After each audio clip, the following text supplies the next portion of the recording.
listen to your mother. Especially you, Leonore. Their mother had said before kissing them goodnight.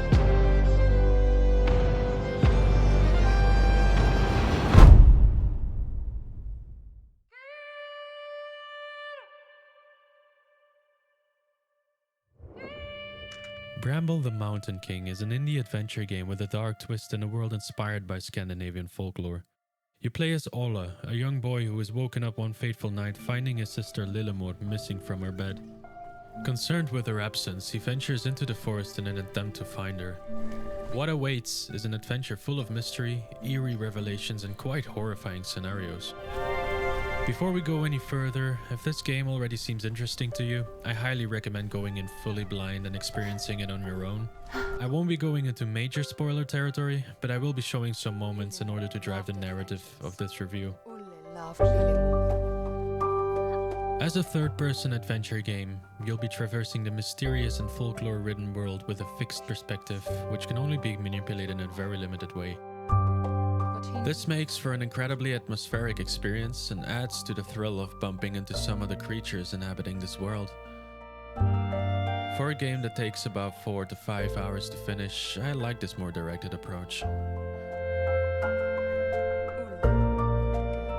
Some viewers will have probably noticed this game's resemblance to the likes of Little Nightmares, and you'd not be wrong, as one developer has stated in a recent AMA. However, despite clearly being inspired by it, it firmly stands on its own with its more fantasy and folklore-inspired theme. The atmosphere in this game is really on point. The graphics, lighting, sound design all support what the game is trying to do, creating a world where you never know what to expect that leaves you on the edge of your seat at all times.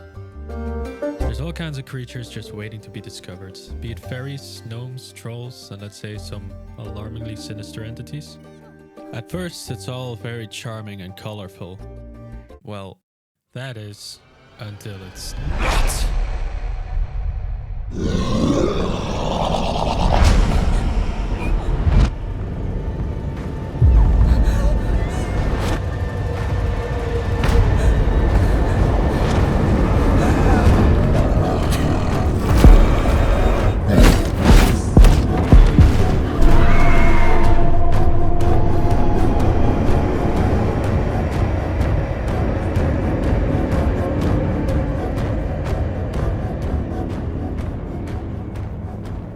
When the horror and inevitable murder starts, it's immediately clear what this game intends to be.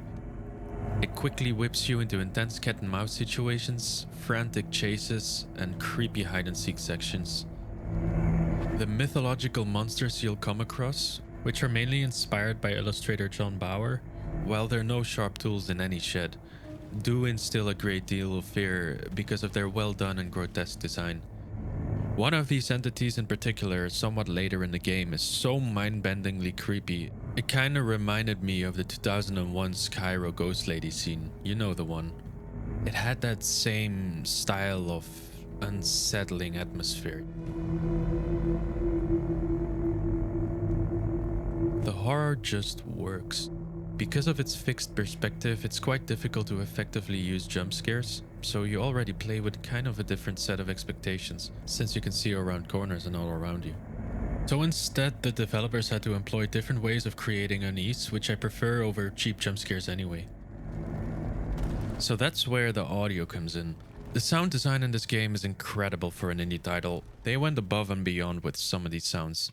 Just listen to this.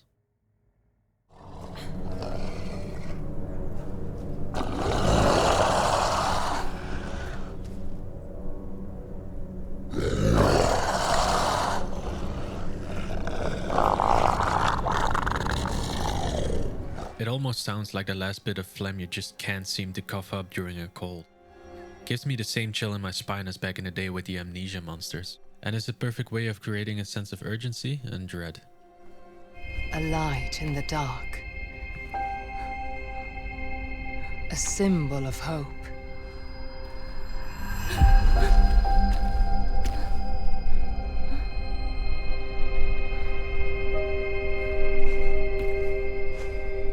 As you've been able to hear in the background of the video, the soundtrack by Martin Wave and Dan Wakefield is just incredible. From creepy drones to epic climaxes and folk music similar to artists like Wardruna, Heilung, Danheim, and so on, mainly emerging in the last decade. So, since this game is all about Nordic folklore, there's a decent amount of exposition and world building in the form of these graphic books laying around telling the story similar to how fairy tales are told. The rest is told through the environment and sporadic narration of certain events playing out, and all in all, I think this is plenty to enjoy the story of such a smaller title. But soon, the forest seemed to grow colder and darker.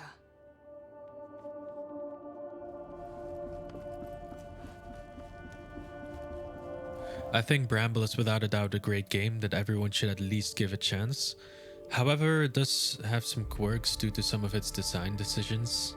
In no way, shape or form do I think these problems are overbearing to the grander scale of the game, but they're just small things I would have liked to see differently or improved in future games. Due to its fixed perspective, it's sometimes a bit difficult to perfectly line up a jump and stick the landing perfectly, as you can see in this clip.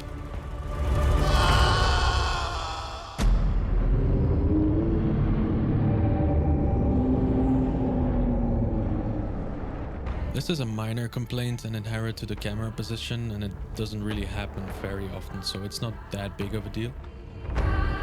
Where I'm more torn is the puzzles. The puzzles in this game were super easy and don't require too much thought. Of course, I understand that this is personal and may be different for everyone, but I would have liked them to be a bit more difficult. On the other hand, I also want more people to just really enjoy this game, and maybe having more difficult puzzles would deter that, so I'm not really sure if I should see this as a pro or a con. As for the last thing I didn't really enjoy, while there are boss fights, they're not particularly compelling, except for one near the end of the game. This is due to the fact that there's only one combat mechanic in the game, which is a light stone you keep in your hands, which you either use to illuminate dark places or shoot light bolts in boss fights. And while I don't necessarily need more combat mechanics in this game, a little bit more creativity in the boss fights would have been awesome.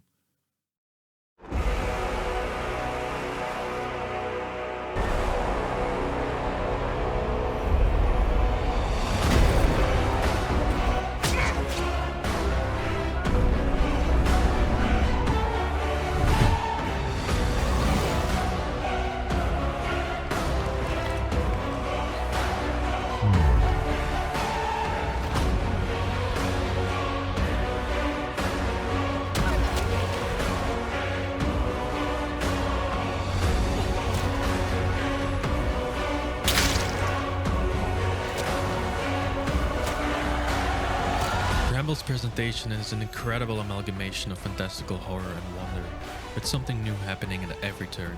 It's unrelenting in its constant sense of dread, and at times disconcerting in its violence.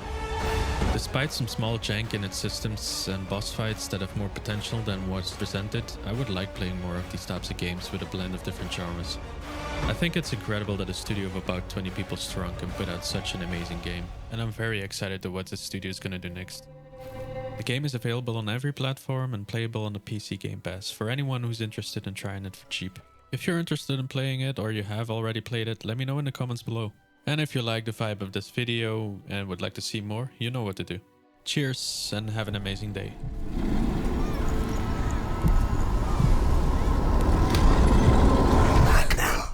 A nightmare woke him up.